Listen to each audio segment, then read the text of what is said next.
section E,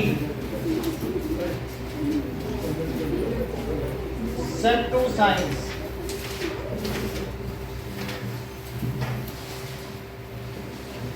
So the covering or protective tissue in animal body is epithelial.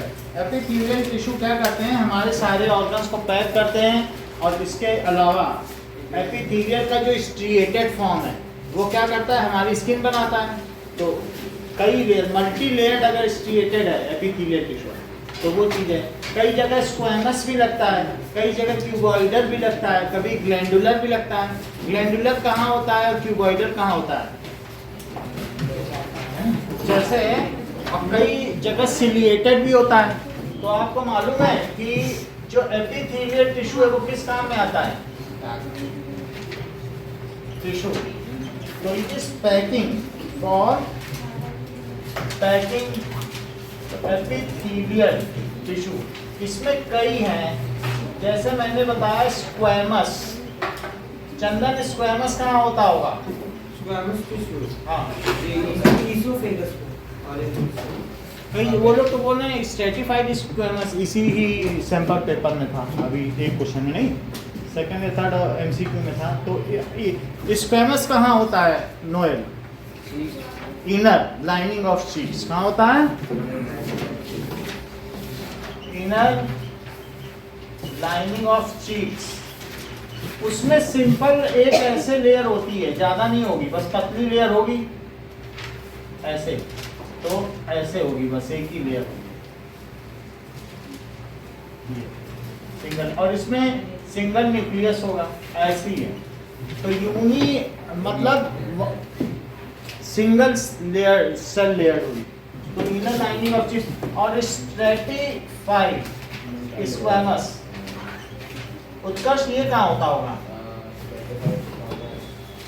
जो multi layered है, जो book में एक figure भी बना हुआ है, जैसे इनकी बुक देखो, टिश्यू की सबसे ऊपर बना हुआ है एक गड्डी जद्दी पेपर, स्किन, बोलो स्किन।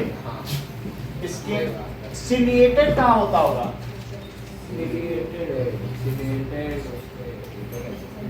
मैम सिलिएटेड कहाँ होता होगा? ये ऐसे सिलिएटेड होता होगा कि नहीं? तो इंटेस्टाइन में होता है for better absorption. So intestine. Cuboid कहाँ होता होगा? किडनी। तो क्यूबॉइड ये आपके बुक में बना हुआ है, क्यूबॉइडल बना हुआ है कि नहीं देखो। और इसके अलावा ग्लैंडुलर कहाँ होता होगा? वैसे कॉमन ग्लैंड जिसे आप देख सकते हैं, क्या वो टंग है? टंग में सलाइवा निकलती है, तो वो भी है। तो ग्लैंडुलर, उसमें बीच बीच में ग्लैंड्स होंगे, बाकी तो टिश्यू होगा, लेकिन बीच बीच में क्या होंगे? ये ग्लैंड्स है जिसमें जूस भरा होगा, तो वो ग्लैंड होगा। तो ये टंग में होगा। अब देखो ये क्या कह रहे हैं, identify the epithelial tissue shown in following figure. Next में देखो, तो ये बताओ किस तरीके की तुमको लग रही है, जिसमें बेसल न्यूक्लियस हो। बेसल न्यूक्लियस का क्या मतलब है कनिष्का? बेस में न्यूक्लियस हो ना, और ये बेस में ही अटैच्ड होंगे। तो बोलो ये कौन से तुमको पता चल रहे हैं? बोलो, आप बताओ विषय। क्यूबॉइडल सिलिएटेड नहीं लग रहा है क्या? कॉलमनर, कॉलमनर का दिस इज कॉलमनर। तो कॉलमनर जो होंगे वही सिलिएटेड भी होंगे। कॉलमनर बने बुक में, देखो कहाँ बने, बेसल न्यूक्लियस। यही जो कॉलमनर है यही इसमें कहाँ पर बताए गए? Different types of epithelial tissue. Columnar का क्या लिखा करो? हाँ, क्या यही उसमें पाए जाते हैं? That is in intestine. ये इंटेस्टाइन में होगा चैप्टर, ठीक है। जिसको मैं सिलिएटेड कह रहा हूं वही क्या है? Columnar. Okay, and it is found, इसको चेक कर लेते हैं, it is in intestine.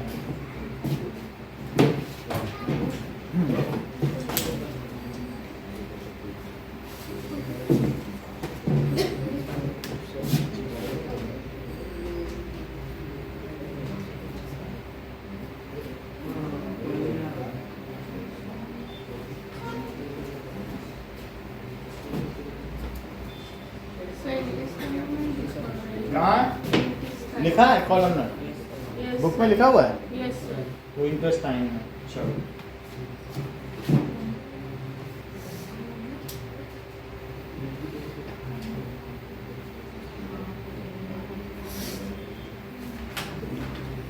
Okay, which cell is present in inner lining of intestine? Devika,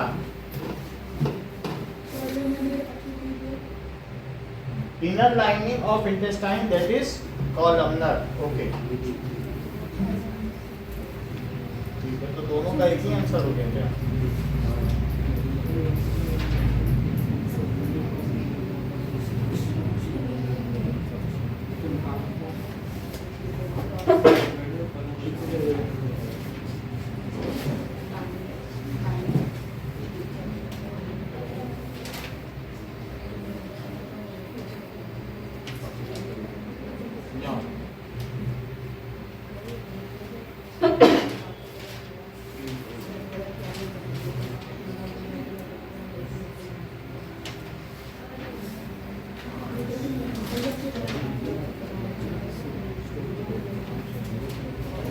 columnar epithelial, बिल्कुल सही कहा।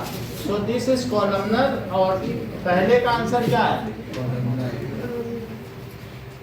कॉलमनर, और यही दूसरे का भी है, कॉलमनर एपिथेलियल। एपिथेलियल की तो सब फॉर्म है, columnar which is present. Now is excretion is the main function of cuboidal epithelial.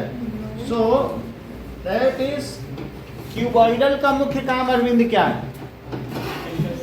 Mechanical strength देना, चाहे किडनी हो, इन सबको क्या है, तो प्रेशर होता है, तो प्रेशर से, क्योंकि ये चाय की छन्नी पे भी प्रेशर डाला जाता है। किडनी का काम क्या है? यूरिन को फिल्टर करना, तो प्रेशर में वो काम करेगी, उसमें प्रेशर लगेगा, तो उसे मैकेनिकल सपोर्ट कौन देगा? That is cuboidal. तो what is the main purpose of cuboidal epithelial tissue? बोलो दिव्या, फिर क्या है? सुन रहे हो? टू प्रोवाइड मैकेनिकल सपोर्ट, ठीक है कि नहीं? तो किसी भी चीज को यांत्रिक सुरक्षा देना, यही एक क्यूबॉइडल, जो घनाभ ऊतकों का यही काम है। बात समझ में आई? सो दैट इज सेकंड है, टू प्रोवाइड मैकेनिकल सपोर्ट। किसको मैकेनिकल सपोर्ट देगा दिव्या? देर से बता। तो अभी तुमने ठीक बताया कि किडनी, और कुछ लोग इंटेस्टाइन बता रहे थे। सपोर्ट क्यूबॉइडल है तो वो किडनी में पाया जाएगा ना, सिलिएटेड कहाँ पाया जाएगा? सुन नहीं रहे हो काफी देर से, सिलिएटेड कहाँ पाया जाएगा? देखो ये इंटेस्टाइन है, तो इंटेस्टाइन में हम लोग देखेंगे कि किस तरीके के होगा। ऐसे ऐसे होगा कि नहीं? ऐसे क्यों होगा?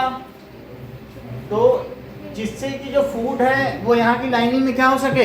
एब्जॉर्ब हो सके। अब एक बार कुछ चीजें देख लो तब तुम्हें याद हो जाए कि वास्तव में दिखती कैसे है। हो सकता है इस वजह से मैं याद हो रहा हूँ, नहीं? तो ये देखो,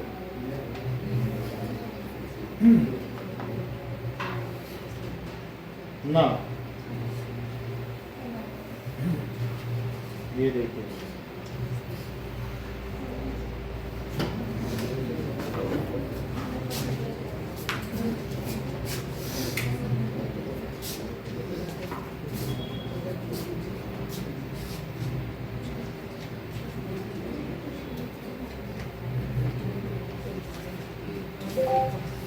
ciliated tissue in inner lining of intestine. अब ये देखो, ये खाना जा रहा है तो किस तरीके से इसको ये करेगा? The air we breathe contains foreign matter such as dust, bacteria, and चलो now 38 question. Read the text carefully and answer the following. Crop season, the different crop requires different climatic condition, temperature, moisture and photo periods. ये तो बात हमको मालूम है। जो रबी की फसल है उत्कर्ष वो कब से कब तक होती है? रबी की अक्टूबर से लेकर अक्टूबर, ये ठंडक में होती है। और खरीफ की फसल बारिश मानसून वाली होती है। जून से और जायद इंटरमीडिएट के उसमें सब्जियां उगा लो, 3 महीने में कुछ भी उगा लो। एक ही जायद उगा सकते हो, या रबी और खरीफ के पहले, रबी के बाद उगा लो जायद और फिर खरीफ, या खरीफ के बाद 2 जायद नहीं, क्योंकि 3-3 महीने वही ले लेंगी। और ये खुद 4-4 महीने का इनका फोटो पीरियड है, 8 महीने तो इन्हीं को हो गया, तो 3 महीने ही बचे, और 1 महीने ज़मीन को रेस्ट भी तो दोगे। कोई शाहजहाँ तो नहीं हो कि 19 साल की मुमताज़ से 17 बच्चे पैदा कर लिए। 19 साल हुई शादी की, उसने 17 बच्चे पैदा कर लिए, फिर वो मरी गई एक बच्चे को जन्म देते हैं। तो फिर जब वो मर गई तो फिर उसने उसकी याद में उसकी साली से शादी की, ऐसा हुआ। और 20 दिन तक वो उस डेड बॉडी के साथ बैठा रहा, बाहर ही नहीं निकला मुमताज के साथ। वो उसकी 18वीं बीवी थी।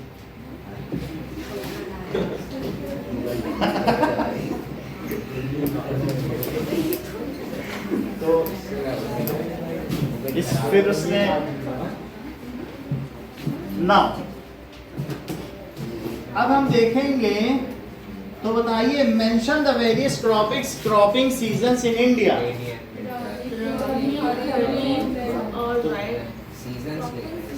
क्रॉपिंग सीजन्स कब कब होते हैं? 2 seasons. The Indian cropping season is 2 main season, kharif season and rabi, that is based on monsoon. It is all based on monsoon. Cropping season 2 ही हैं, kharif season and rabi season. Cropping season है बस। कोई पूछे शायद अपने मन से, जो बीच का गैप है, तुम्हें ज़्यादा कमाई करनी तो सब्जी उगा लो कभी भी अपने समय पे। जैसे तुमने अक्टूबर में ही बो दिया तो तुम्हारी अप्रैल तक नहीं चलेगी, फरवरी में ही काट लो, फरवरी से ही तुमको गन्ने उन्ने मिलने लगेंगे। तो ये चीज़ें फिर समय बच जाएगा, और उसको थोड़ा लेट बो दो। सोइंग पीरियड दूसरे का लेट कर दो, इसका अर्ली कर दो, तो बीच में गैप मिल जाएगा। जायद कभी भी कर लो, बीच में 3 महीने का गैप है, उसमें कर लो। आराम करना है तो 2 ही फसलें उगाओ, 4-5 में लेते रहो। Now there are 2 cropping seasons, that is rabi and खरीफ।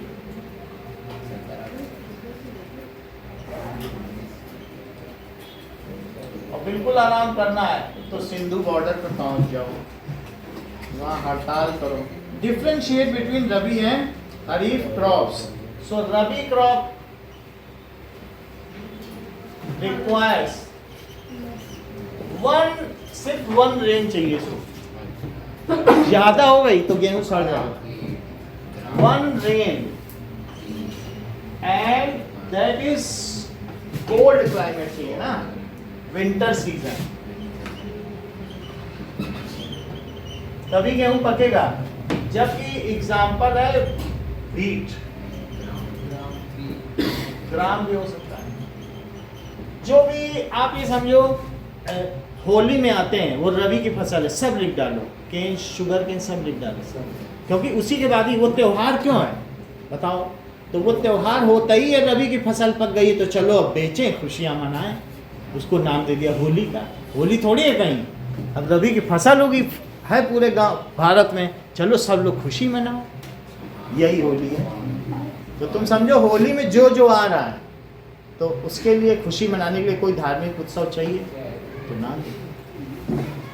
इस तरीके से ग्राम, शुगर केन सब लिख दो, जो भी चीज़ आती है उस समय तुम खाते हो ना, नहीं वो सब लिख डालो। इवन हरे चने भी आते हैं, वो भी ग्राम ही तो है। अब देखो खरीफ क्रॉप रिक्वायर्स, ठीक है, क्या चाहिए इसको बताओ, लिखा है इसमें कुछ? नहीं तो बताएं आप। ज़्यादा पानी चाहिए होगा इसमें। Summer rainy season and abundant water, ठीक है, समर भी चाहिए and rainy season and abundant water. इसमें राइस रख लीजिए, कॉटन भी है, कॉटन। आगे देखिए, नाउ नेक्स्ट इज, और इसमें winter season and less water, ज़्यादा पानी नहीं देना है, नहीं तो गेहूँ खराब हो जाता है, सड़ जाएगा, उसके ग्रेन्स अच्छे नहीं होंगे। There is a short season. अब इसमें अगला पूछा गया है, सर मस्टर्ड किसमें होता है? हेलो देखो मस्टर्ड भी इसी टाइम पे होता है, रबी के सीजन में, उसी समय सरसों होती है। देखो इसमें लिखा हुआ है कुछ, नहीं तो बताया आपको ना। देखो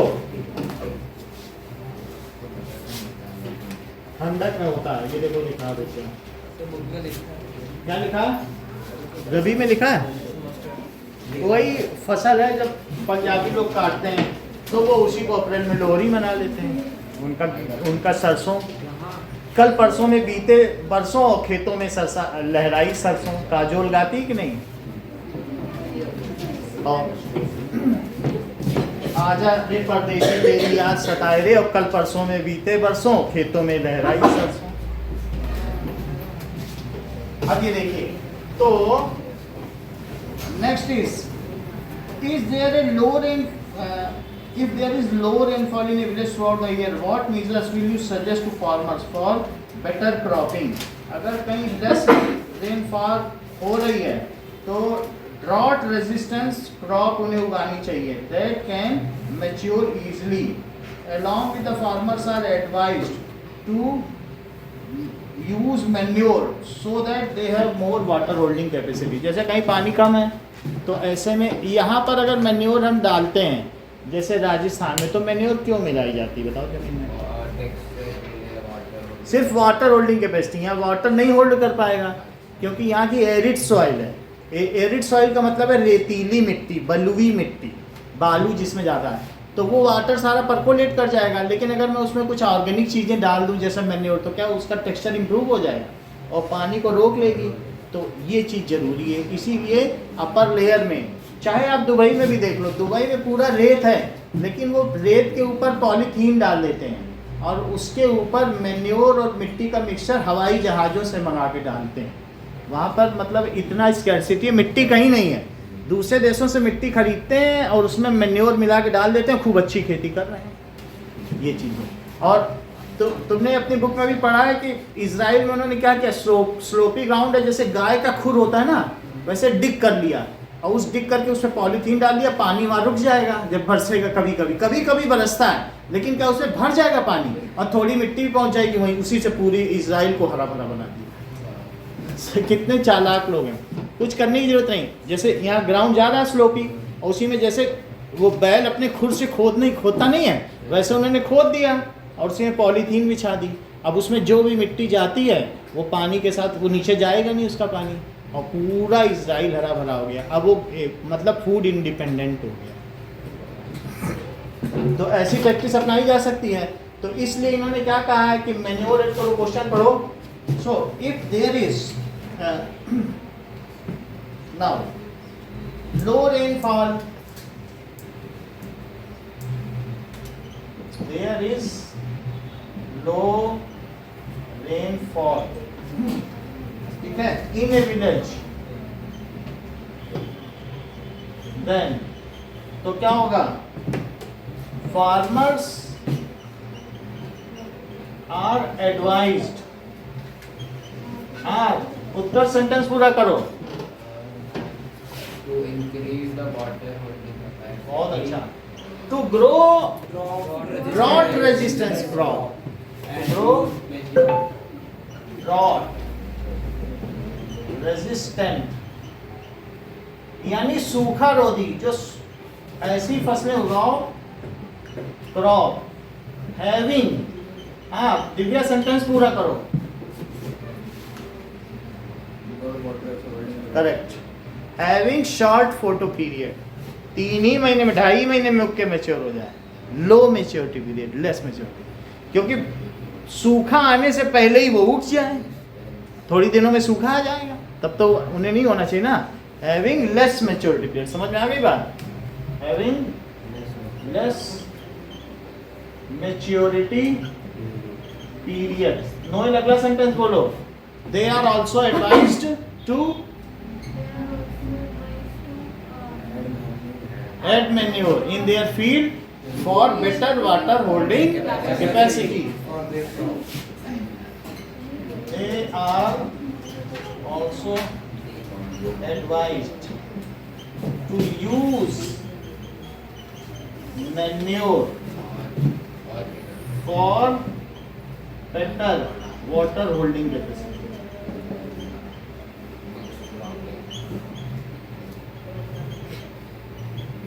ठीक है, बेटर वाटर होल्डिंग कैपेसिटी होना चाहिए। अब देखो, तुम ये बताओ, यहाँ जो राजस्थानी थाली है इसमें तुमको क्या मिलेगा? तुमको चूरमा मिलेगा, दाल और बाटी मिलेगी। तुमको यहाँ गेहूं क्यों मिल रहा है? क्योंकि वीट को ज़्यादा पानी चाहिए नहीं। तो यहाँ की जितनी थाली है उसमें प्रोटीन वाली चीज़ें, दाल को भी ज़्यादा पानी नहीं चाहिए, ग्राम है कि नहीं? जो चना वना ऐसे इन दालों को, लेग्यूमिनस दाल, उनको भी ज़्यादा पानी नहीं चाहिए। तो यहाँ की थाली में तुमको सब्जी नहीं मिलेगी, उसी आटे और किसका बोलो, आटे का, दाल का। और घी कैसे पाएंगे? रागी उगाएंगे, बड़े चालाक है ये चीज़। एरिड सॉइल में क्या उगाया जा सकता है? रागी 2 महीने में उगाती है। और रागी को खिलाएंगे जानवर को, कहेंगे दूध दही और घी दो, घी से हमको चूरमा बनाना, हमारी थाली कैसे पूरी होगी? तो उसको खिलाया रागी, 2 महीने में ये हो गया, उससे घी निकाला और इन सब चीज़ों से मिला के सब सामान घर में रखा है, साल भर सब्जी लाने की ज़रूरत नहीं, रोज राजस्थानी थाली खाओ। देखो है बात कि नहीं? कोई मेहमान आया, 2 ही चीज़ रखनी है, बाहर मवेशी बंधा हुआ है, जाके दूध दुआ है, बना दिया सब खाओ। यही है राजस्थानी। उसी में तुमको चाहे गट्टा भी देख लो, तुम कोई भी चीज़ राजस्थानी उठा लो, पापड़ की सब्जी, ऐसी सब ऐसे प्रैक्टिस कर कर के बना रहे हैं ये लोग। और भी पता नहीं वो सोगरा चना, वो ऐसी ऐसी चीज़ें, कीकर, सोगरा चना, जो 6-6 महीने तक खराब ना हो, ऐसी सब्जी रखें, 6 महीने तक वो खराब ही नहीं होता, उसका बना दिया सोगरे का साग, पापड़ का साग। समझ में आया? सब्जी होती ही नहीं थी, अब होने लगी है। तो अब जगह जगह तो कहीं से आती है, लूनी नदी भर गई है। तो ठीक है, such soil is also a kind of arid soil. ये किस प्रकार की मिट्टी है? बलुई मिट्टी। सेमी एरिड बोल सकते हो, चलो सेमी एरिड बोल रहे।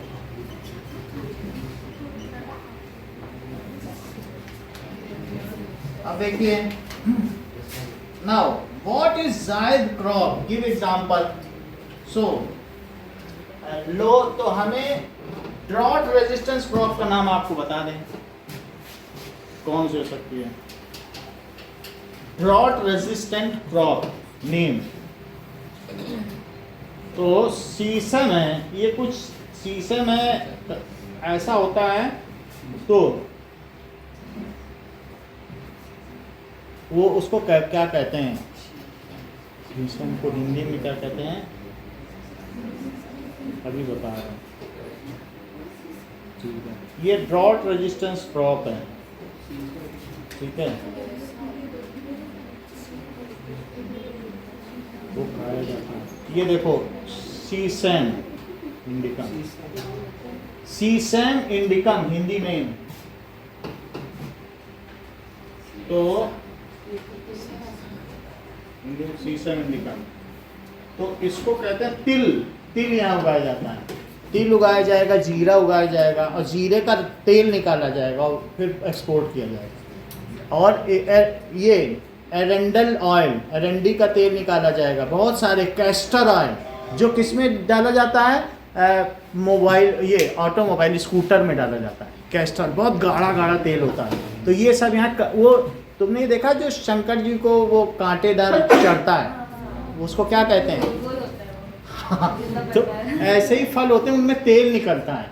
तो उन सब में तेल निकाला जाता है, और ये मलेशिया और इन सबको सप्लाई किया जाता है दूसरे देशों में। इंजन ऑयल है ये, तो वो सब यहाँ बनाते हैं, जीरे का तेल निकालते हैं। तो ये लेस फोटो पीरियड वाले सारे हैं।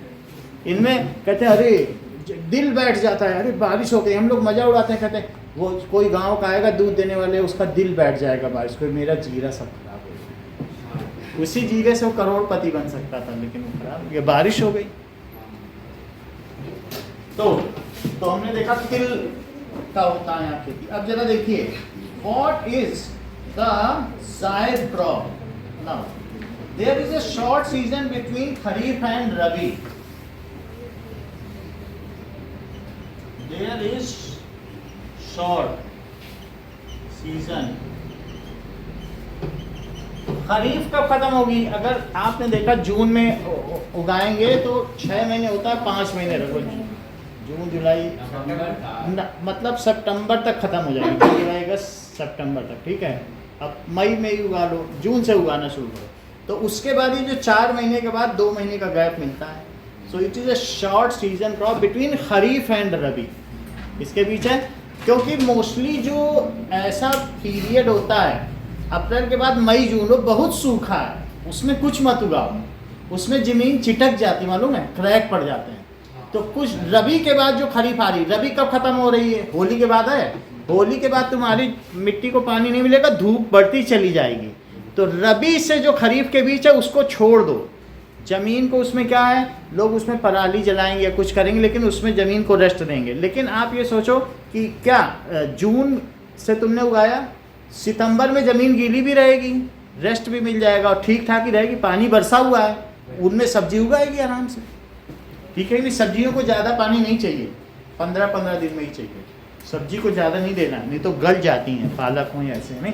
धनिया को ही 15 दिन में पानी दिया जाता है, अगर आपने पहले दे दिया, मेरे घर में भी उगी है, तो ख़राब हो जाएगी। गलती से कोई पानी डाल देगा तो समझो पेड़ गया, तो ये भी चक्कर है। तो इसलिए वो कब उगाना है बताओ, किसके किसके बीच? Between kharif and rabi. So these are short season between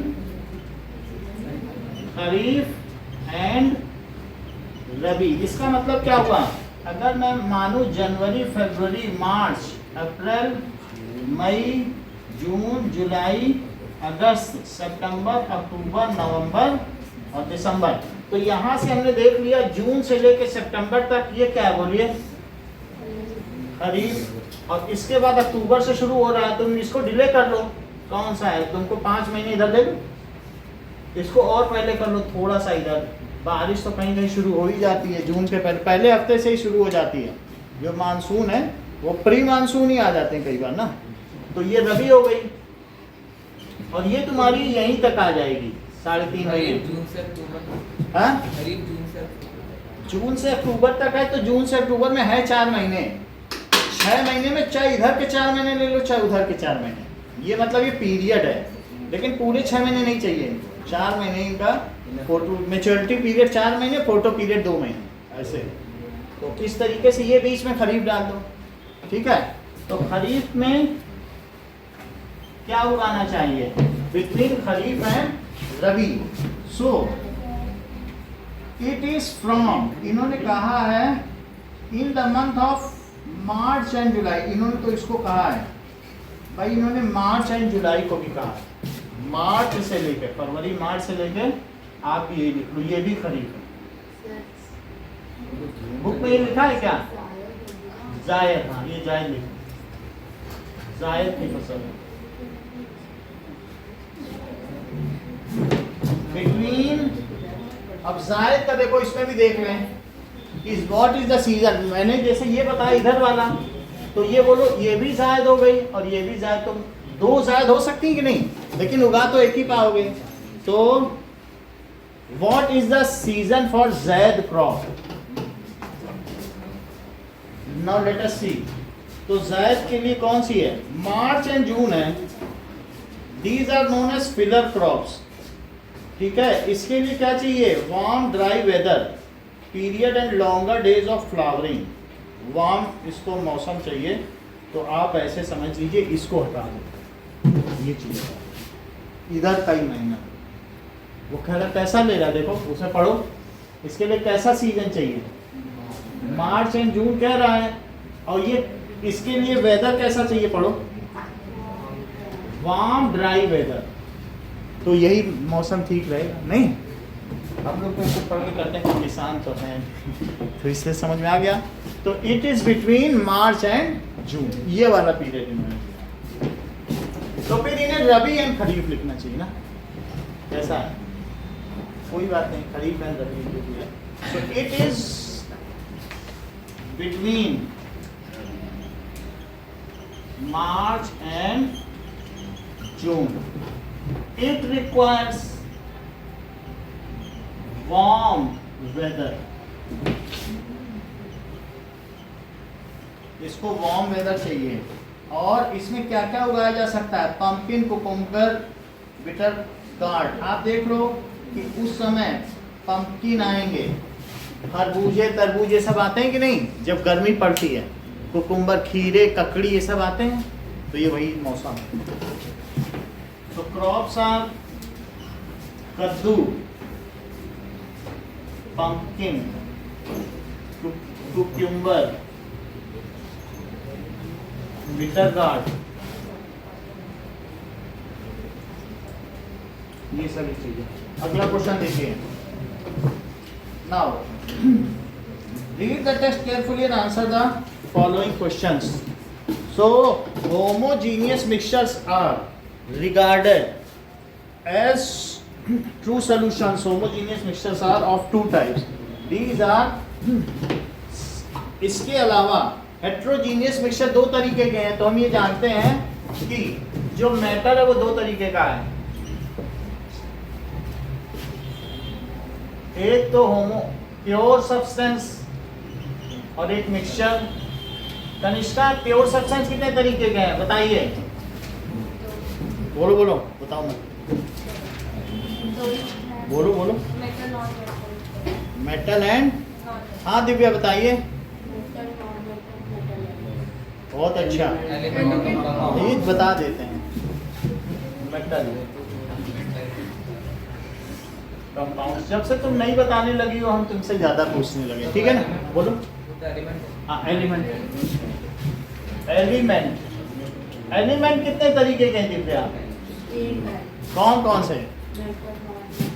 metal, non metal और तीसरा क्या है? मेटलॉइड। ठीक है दिव्या, कंपाउंड के बारे में बताओ।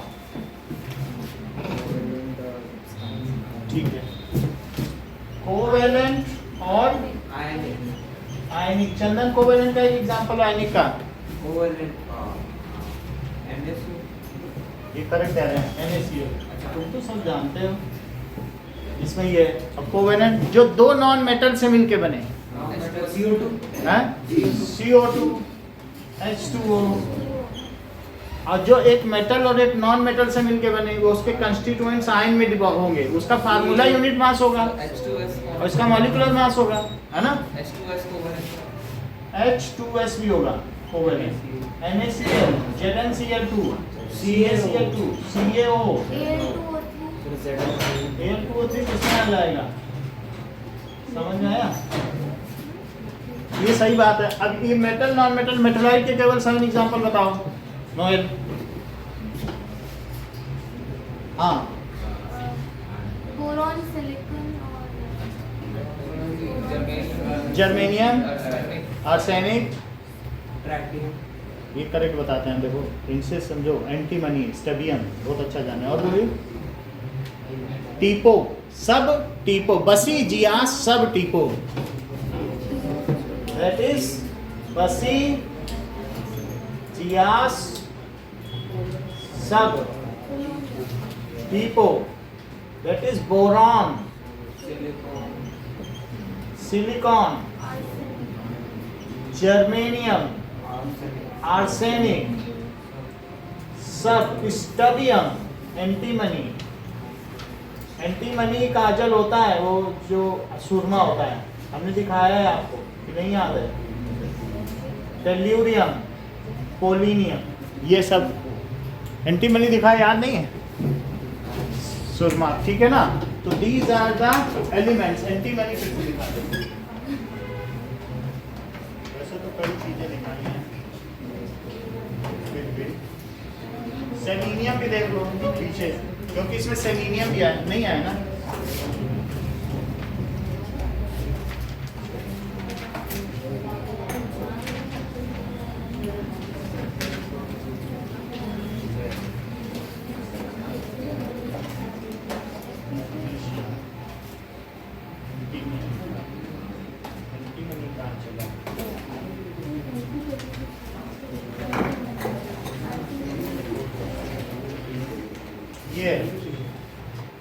एंटीमनी, इसको बस पानी में घोल लो और आंखों में लगाओ, इतना ठंडा ठंडा सूरमा है। अगर तुम अमेजन में सूरमा देखोगे तो इसी के मिलेगा, यही है सूरमा।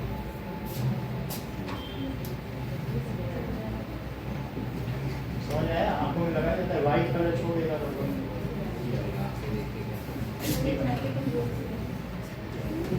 इसी के नाम पे पड़ा सूरमा भोपाली, अभी नहीं पता जानता सूरमा भोपाली।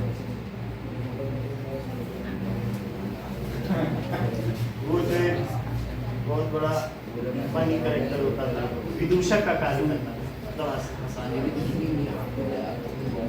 समझ में आया? ये देखो, दिस इज एंटीमनी।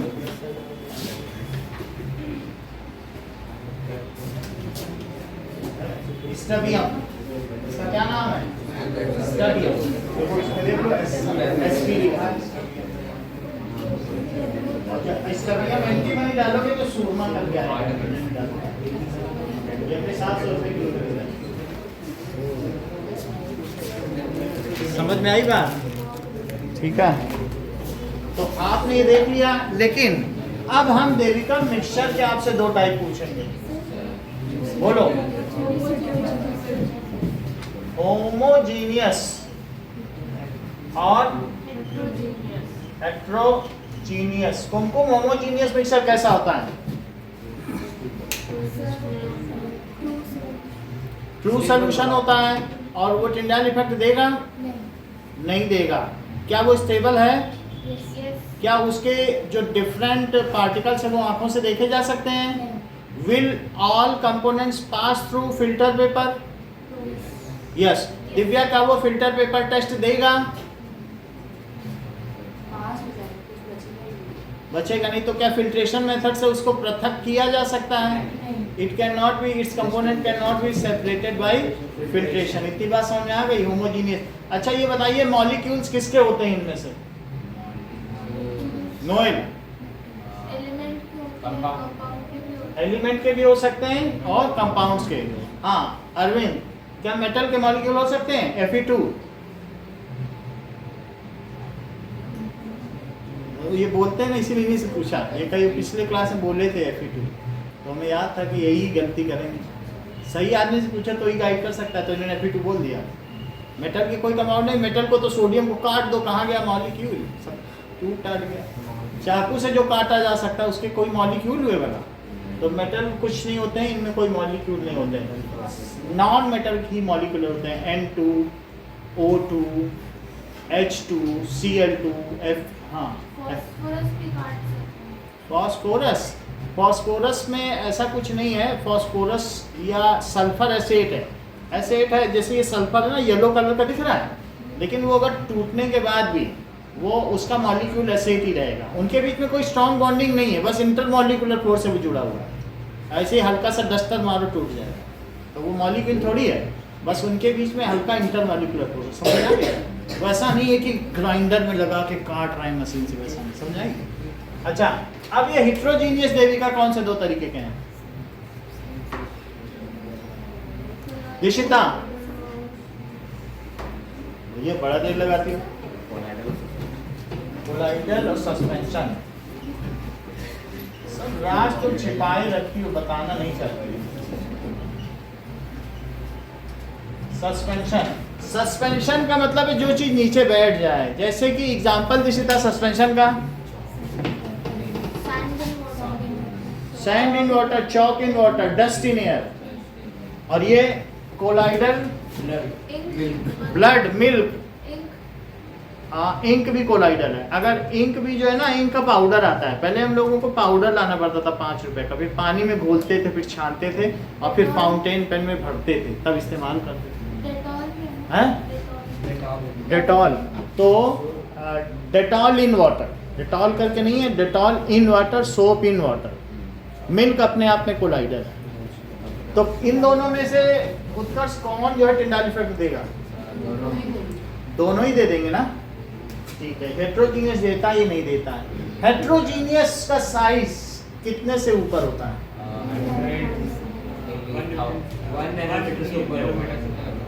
1 नैनोमीटर से ऊपर। जैसे हमारे पास है ये 1 नैनोमीटर है, और ये 1000 नैनोमीटर है। तो बोलो इधर कौन है, इधर कौन है और इधर कौन है? सुहाना, इसके बीच में कौन है? कोलॉइडल। और यहाँ कौन है?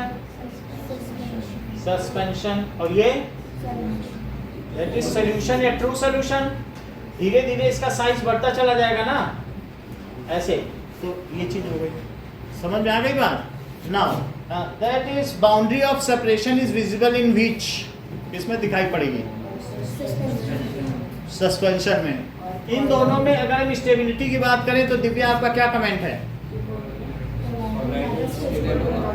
कोलॉइडल थोड़ा ज़्यादा स्टेबल है, बहुत ज़्यादा तो नहीं है, लेकिन अगर डिटॉल इन वाटर है थोड़े दिनों में 5-6 दिन बाद डिटॉल तुमको नीचे बैठा हुआ दिखेगा पानी में, तो वैसा नहीं, ठीक है कि नहीं? अब जरा देखो, तो अब इसके क्वेश्चन के आंसर्स दीजिए। Now scattering of light occurs, Naman, when a beam of light is passed through blood. अगर ब्लड में से हम टॉर्च की रोशनी यहाँ डालें, मान लीजिए फोन में से ही है, और हम टॉर्च की रोशनी, तो क्या हमारे ब्लड का कलर दिख जाएगा कि नहीं दिखेगा? दिख रहा है ऐसे, तो इट इज ब्लड, ब्लड का कलर दिख रहा है। इसका मतलब कैसा है कि ये देखो, तो इसका मतलब है ये टिंडाल इफेक्ट दे रहा है, पाथ ऑफ लाइट ये शो कर रहा है कि नहीं शो कर रहा है? तो दैट इज ब्लड जो है वो टिंडाल इफेक्ट शो कर सकता है। अगला देखो, क्या चीज कही गई है? भाई सो कनिष्का मिश्रा, आप मुझे इसका एग्जांपल दें, ऐसा क्यों होता है, क्यों पाथ दिख रहा है?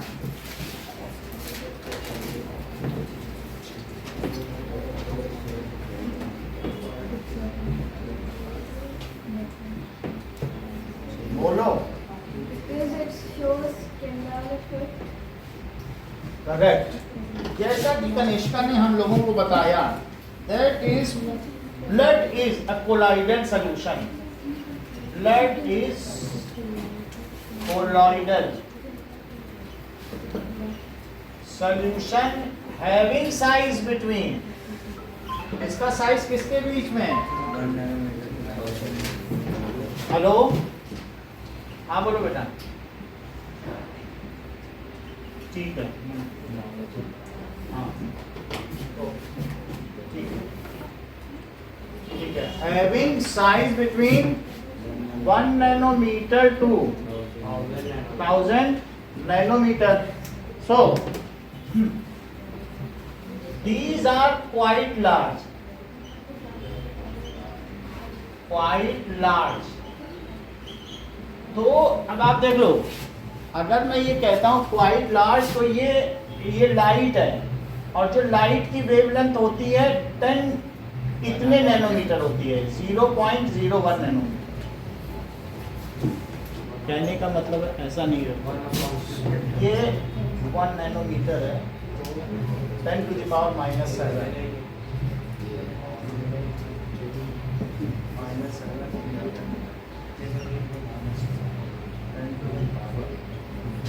इसका मतलब है 100 नैनोमीटर। इतना ना लिखें, तो बस ये समझ लीजिए कि इसका साइज बड़ा होता है। जो ब्लड के पार्टिकल है इनका साइज क्या है? काफी बड़ा होता है। नैनोमीटर में रखिए, नैनोमीटर का मतलब है 10 to the power -9, बस इतना समझिए। तो वेवलेंथ छोटी है और इसका साइज क्या है? बड़ा है। तो ये जब इससे पड़ेगी, then it randomly bounces back in different direction और so the path of light is visible. इतना करने की जरूरत नहीं है, लेकिन समझिए कि मान लीजिए मोती की माला यहाँ पटक दी जाए तो वो अलग अलग दिशाओं में बिखर जाएगी। उसी तरीके से लाइट इस पर पड़ती है, बहुत बड़ी सरफेस है, तो इस वजह से क्या है, और अगर यहाँ कांटे निकले हों बहुत सारे छोटे छोटे पार्टिकल में, तो उसी में धंस जाएगी मोती की माला, तब स्कैटर नहीं कर पाएगी। तो उसी तरीके से जो होमोजीनियस है वो बहुत छोटे छोटे पार्टिकल्स हैं, तो उनके थ्रू वो नहीं टकरा सकती है, और जबकि बड़ी सरफेस में टकरा सकती है ना। तो इसलिए क्या होगी, बोलो, quite large to scatter light, to scatter light in random direction. ये रैंडम डायरेक्शन में लाइट को स्कैटर कर देंगे। हैंस सो, और इसलिए क्या करते हैं, short path of light and gives, और क्या करेंगे, टिंडाल इफेक्ट, और टिंडाल इफेक्ट इतना ही लिखना है। अब देखो what is Tyndall effect Mayank? When the beam of light is seen, जब beam of light दिखने लग जाती है, When beam of light passes through a solution and its path is visible, then this is called Tyndall effect. When ऐसा हम लोगों ने करके तो देखा है ना, लाइट पास करते तो तुमको पता तो है ना टिंडाल इफेक्ट जिसमें से लाइट पास होती है। अगर मान लीजिए लिम्का से पास करेंगे तो हो जाएगी, स्प्राइट लिम्का से नहीं होगी ना, क्योंकि वो होमोजीनियस है। लेकिन अगर सोप सोल्यूशन में करेंगे अरविंद तो हो जाएगी। So when beam of light passes through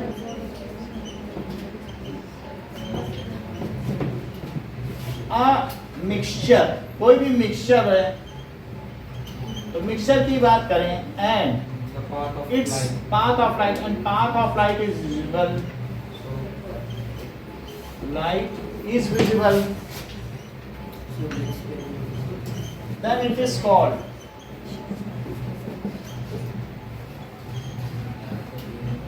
Tyndall effect. एक लाइन और लिख लें कि heterogeneous mixtures show Tyndall effect.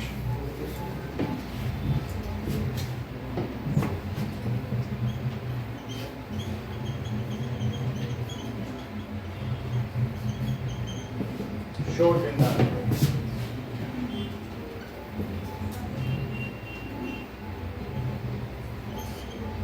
अब देखो what is called colloidal solution.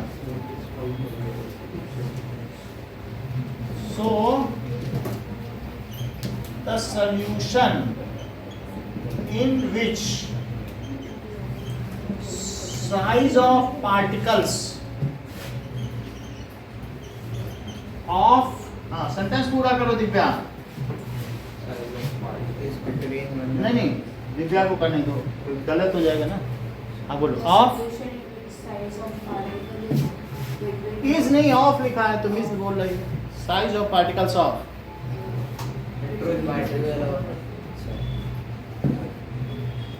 सुहाना, ये देखो बता दिया ना डिस्पर्स फेज, इसीलिए इन लोगों से पार्टिकल्स ऑफ, क्योंकि डिस्पर्सिंग मीडियम है तो वाटर डिस्पर्सिंग मीडियम है, और डेटॉल तो डेटॉल के बड़े होंगे कि नहीं, वाटर तो छोटे छोटे हैं। तो ये हो गया डिस्पर्स्ड फेज, और दूसरा क्या है, डिस्पर्सिंग मीडियम तो वाटर हो गया, ऑफ डिस्पर्स्ड फेज। हाँ पूरा सेंटेंस बोलिए दिव्या, बताइए। इज बताइए size of particle of dispersed phase is, Noel Between 1 nanometer to 1000. बिल्कुल सही, between 1 nanometre 2000 nanometre. So these are having non-uniform composition and a kind of heterogeneous mixture. Having, इनमें कैसा है बताइए, non-uniform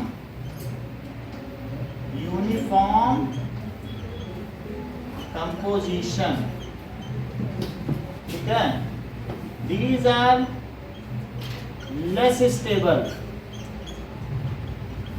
and gives Tyndall effect, cannot be seen by naked eye, can not be seen with naked eye। अब चंदन और अभिषेक में competition, अभी line बताओ। चंदन, हाँ बोलो। डेटॉल इज वाटर, वो सब ठीक है, एक और डिफरेंस बताओ। बता लोगे, तुम बता लोगे या अभिषेक? तुम नहीं बता पाओगे तो अभिषेक बता। हाँ बोलो। बहुत धीमे बोलती है, क्या बोल रही है? These shows in life.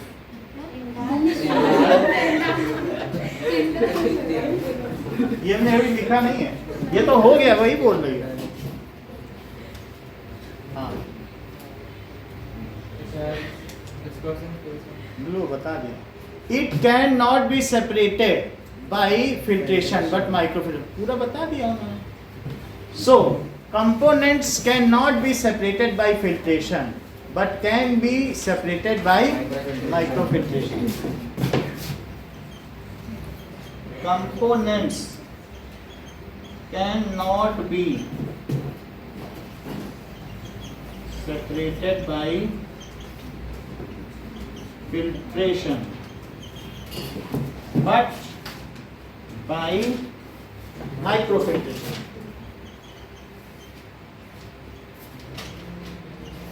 अब इसके बाद जैसा चंदन ने एग्जाम्पल बताया, जैसे कि डेटॉल इन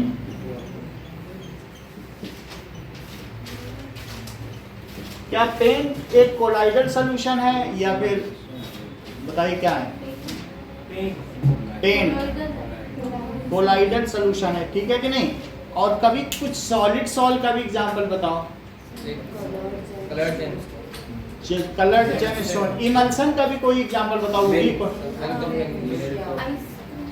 यस, जैसे इमल्शन को भी, मिल्क भी एक इमल्सन है जब ऑयल इन वाटर हो, लिक्विड इन लिक्विड में। तो जैसे पेंट में क्या होता है कि सॉलिड इन लिक्विड, सॉलिड नीचे बैठा हुआ रहता है, तो इमल्सन हो चाहे सॉलिड सॉल हो, ये सब किसके एग्जांपल हैं? इसी के ही है। एरोसॉल किसका एग्जांपल होगा कनिष्का?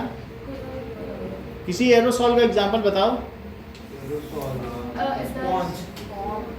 करेक्ट, ये जैसे बता रहे डिओड्रेंट, ये चंदन करेक्ट बताते हैं। एरोसॉल डिओड्रेंट जो वो मतलब जिसमें एयर ज़्यादा हो और उसमें सॉलिड के पार्टिकल हो या लिक्विड के पार्टिकल हो। एयर इन एयर क्या कोरिलेटेड सॉल्यूशन हो सकता है कि नहीं हो सकता? ये करेक्ट बताना। कौन? क्योंकि 80 एग्जांपल्स हैं। एयर इन एयर होगा तो N2 इन O2, ये तो सोल्यूशन हो गया, ट्रू सोल्यूशन। हवा में कभी नीचे बैठ जाती क्या CO2? तो इसको छोड़ के हुए, इसीलिए तो 8 हुए। तो वो सॉलिड इन गैस है, लेकिन एयर इन एयर नहीं हो सकता ना, गैस इन गैस। तो ये चीज है। डेटॉल इन वाटर हो सकता है। मड किस टाइप का है बोलो? पता नहीं है। मतलब what in what? Solid in liquid. Solid in liquid. Sponge किस टाइप का है?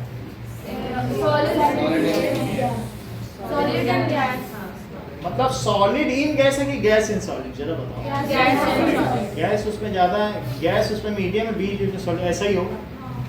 ठीक है। और बताओ ये शेविंग क्रीम किस चीज का है? फोम है तो एंड नहीं होता है। व्हाट इन व्हाट है? गैस इन लिक्विड है कि लिक्विड इन गैस? उस तरह से बताओ ना। Solid in gas. फिर सॉलिड बोल नहीं, सॉलिड है ही कहाँ उसमें कुछ? या जो फेस क्रीम है वो किसका है? बोलो फेस क्रीम या लिक्विड इन, मुझे यही लग रहा है लिक्विड इन गैस होना चाहिए। फोम हो या झाग हो तो लिक्विड इन गैस है। गैस, गैस इन लिक्विड बोला गया, ठीक है। और लिक्विड इन गैस एरोसॉल है। हल्का हल्का लिक्विड हो, बहुत सारा लिक्विड हो, थोड़ी गैस है तो झाग है। देखो दो अलग अलग चीज हैं कि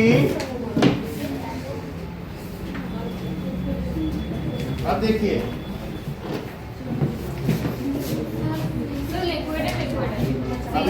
लिक्विड इन लिक्विड तो नहीं हो सकता है ना, गैस इन लिक्विड होगा।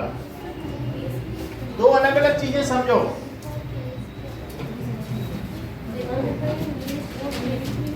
ये देखिए,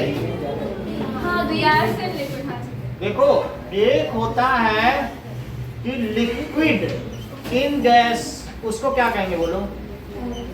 एरोसॉल। और वो क्या होगा? डिओड्रेंट, या कोई भी जो फिनिट का वार, कीड़ों की मार, जिसको स्प्रे नहीं करते हैं कीड़े, कोई भी हिट होता है तो एरोसॉल या डिओड्रेंट, कोई भी एरोसॉल होगा। और इसी तरह से सॉलिड इन गैस क्या हुआ? वो भी एरोसॉल हुआ। वो कौन सा है? क्या एयर में बहुत स्मॉग या फॉग, जो स्मॉग समझिए, स्मोक के पार्टिकल हो। स्मॉग, फॉग नहीं होगा, फॉग तो इसमें आएगा, लिक्विड इन गैस। फॉग तो क्या कि वाटर पार्टिकल है ना, और स्मॉग में स्मोक आ गया, अनबर्न्ट एयर पार्टिकल ना, कार्बन। अच्छा, अब ये इन गैस हो गया। अब बोलो इन लिक्विड, तो गैस इन लिक्विड का बताओ। तो ये फोम कहलाएगा, और इसका एग्जांपल भी है फोम। फोम नहीं है, शेविंग क्रीम। और दूसरा बताओ, जो व्हिपिंग बटर, व्हिपिंग क्रीम नहीं होती, जो क्रीम को खूब मिक्सी में चला दो तो हवा भर जाएगी, और जमा दो तो कुल्फी। तो कितनी हल्की होती है, उसमें ज़्यादा कुछ नहीं होता, हवा ही हवा होती है जो कुल्फी हम खाते हैं। तो दैट इज क्या हो सकता है बताइए? शेविंग क्रीम, ऐसा हो सकता है। अब बोलिए लिक्विड इन लिक्विड का क्या नाम है? इमल्सन। और मिले ना क्या? अच्छा बताओ, अल्कोहल इन वाटर वो किस में आएगा? एक ही कोई एक बता पाएगा, आप सब नहीं बता पाएंगे। अल्कोहल इन वाटर कोई एक ही बता पाएगा, बस इंटेलिजेंसी का वो है। ये देखो सर, बता दिया उन्होंने कि सर वो तो होमोजीनियस मिक्सचर है, अच्छे से मिल जाता है। बहुत बड़ी बात है, ये उत्कर्ष एकेडमी चलने वाली है, ये सब फेल है दुनिया में। कितना अच्छा बता, नहीं कह रहे सर ये इस इन में कहाँ आ गया, आप सोल्यूशन इसमें कहाँ बीच में ले आए? बोले नेचर भी तो देखिए, वो तो स्टेबल है बात कि नहीं?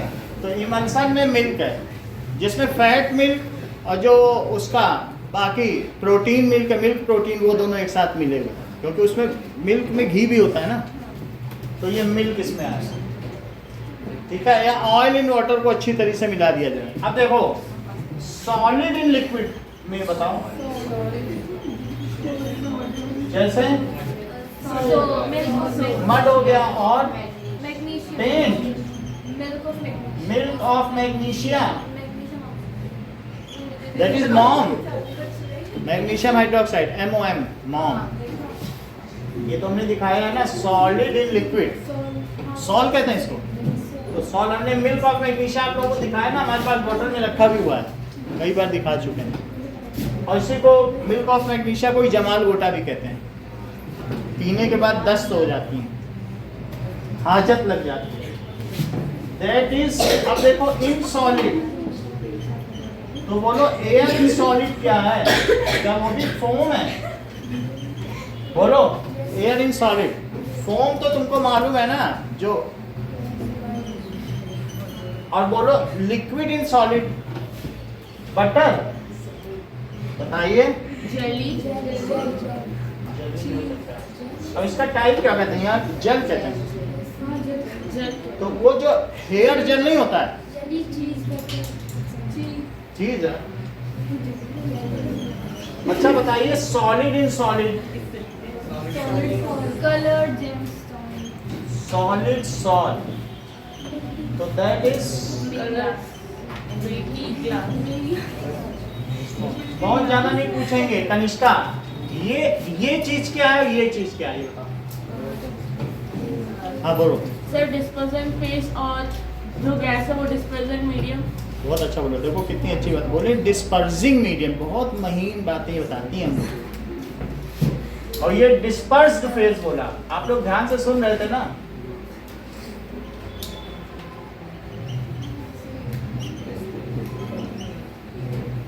डिस्पर्सिंग मीडियम, इसीलिए कहा गया है कि त्रिषु लोकेषु किंचन, इस दुनिया में तीनों लोकों में त्रिषु के बराबर कोई नहीं है। त्रिषु की क्यों सब तरफ महिमा गाई जा रही है? क्योंकि ये हर चीज सही बताती है। अब जरा देखो, give an example of colloidal solution and identify there dispersed phase. तो अगर हम डिटॉल इन वाटर कहें तो इसमें क्या होगा बोलो? डिस्पर्स्ड फेज क्या है और डिस्पर्सिंग मीडियम क्या है?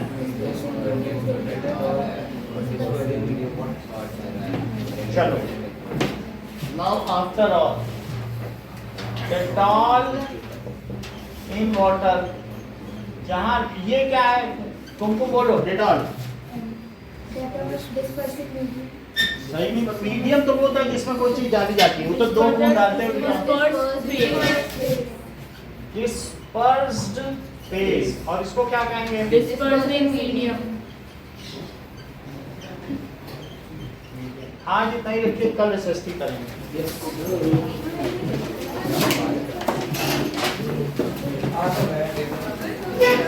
मोस्टली ज्योग्राफी करेंगे और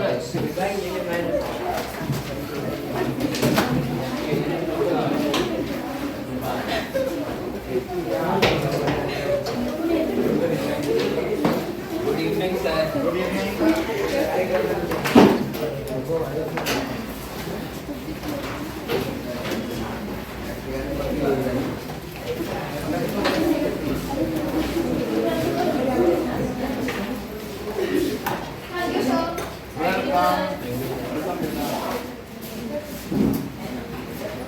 थैंक यू। वेलकम।